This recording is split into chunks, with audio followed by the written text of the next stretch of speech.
Bagaimana sikap seorang Kristen yang merdeka? Pertanyaan ini menarik. Dan saya ingat apa yang pernah dikatakan oleh Romo Frans Magnisuseno. Dia menulis dalam salah satu bukunya, merdeka itu punya dua sisi. Satu, merdeka dari, dan yang kedua, merdeka untuk. Merdeka dari apa? Merdeka dari perhambaan dosa. Kita tahu bahwa dosa itu menjauhkan manusia dari Allah.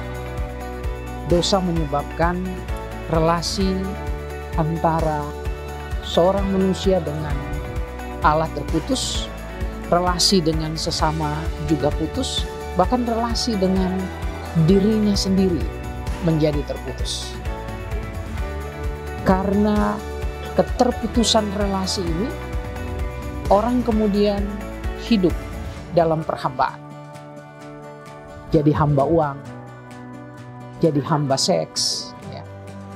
Dia melekat dengan kehidupan duniawi. Merdeka dari hal-hal yang semacam ini harus menjadi bagian dari cara hidup kita. Tetapi bagaimana kita bisa merdeka dari hal-hal yang semacam itu? Untuk itulah Allah berkarya di dalam Kristus. Dosa memisahkan manusia dari Allah, Kristus memulihkan relasi. Kristus mendekatkan manusia kembali kepada Allah, mendekatkan manusia kepada sesama, mendekatkan manusia dengan diri. Dalam Kristus kita direstorasi, kita diubah, kita dipulihkan. Nah, karena itulah kita menjadi ciptaan yang baru. Nah, merdeka dari perhambaan dosa untuk apa? Nah, ini dimensi yang kedua. Merdeka untuk menjadi saksi Kristus, menyatakan kebenarannya dalam seluruh kehidupan. Nah, disinilah sebagai orang Kristen kita menemukan calling, panggilan ya, untuk menjadi saksi-saksi Kristus di tengah-tengah dunia. Nah, sebagai saksi Kristus, tentu kebenaran Kristus yang menjadi patokan, yang menjadi ukuran. Kita mengenal kebenaran Kristus itu lewat apa? Lewat Alkitab.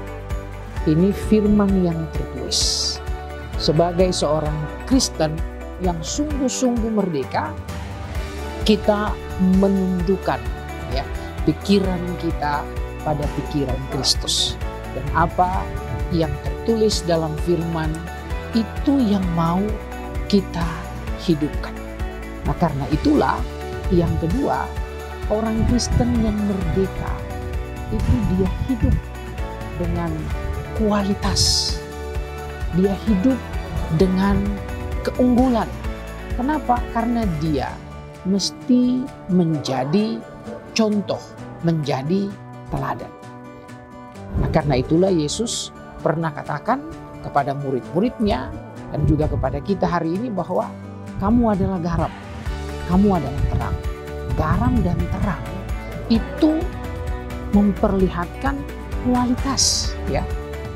Maka sebagai orang yang merdeka atau dimerdekakan oleh Kristus, ditempatkan sebagai saksinya, kita dipanggil untuk terus mengupgrade diri kita, mengembangkan diri kita sehingga kita punya kualitas, dan dengan kualitas itu kita menjadi garam, menjadi terang. Karena itu orang yang sudah merdeka dalam Kristus itu harus punya mental fighter. Dia harus menjadi seorang pejuang. Dia harus jadi pribadi yang tangguh, ya, pribadi yang mau terus berupaya melakukan yang terbaik.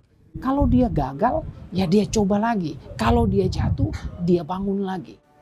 Orang yang sudah merdeka, dia tidak membiarkan dirinya disandra oleh sebuah pemahaman bahwa saya nggak bisa, kita nggak bisa. No, di dalam Kristus kita dimampukan, ya. Kita sudah dimerdekakan. Dan karena itu, kalau kita gagal, kalau kita jatuh, kita mau terus berjuang memperbaharui diri kita. Nah, seorang yang berjuang dalam kasih karunia Kristus, kalau dia berhasil, dia juga nggak akan sombong. Kalau dia berhasil, dia nggak akan meninggikan dirinya.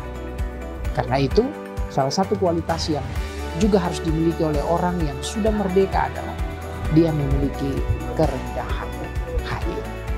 Jadi, bagaimana seorang Kristen yang merdeka itu menjalani hari-hari kehidupannya? Dia dimerdekakan dari dosa, dia ditempatkan oleh Kristus dalam relasi yang baik. Dan karena itu, dia sekarang hidup bukan lagi untuk dirinya, tapi dia hidup untuk Kristus. Dia menjadi saksi Kristus untuk menyatakan kebenaran Kristus dalam kehidupan. Dan dia terus mau mengupgrade dirinya. Dia mau terus mengembangkan dirinya dengan kualitas sebagai seorang saksi. Kalau dia gagal, dia mau coba lagi, dia bangkit lagi. Dan dia hidup dengan kerendahan hati. Pada akhirnya, orang yang merdeka, orang yang memiliki kerendahan hati adalah seorang pribadi yang kita sebut sebagai murid Kristus yang mau terus belajar mengembangkan dirinya ke arah yang lebih baik. Dengan kualifikasi semacam itu, pertanyaan kritis untuk Anda dan saya, sudahkah kita sungguh-sungguh menjadi pribadi Kristen yang merdeka?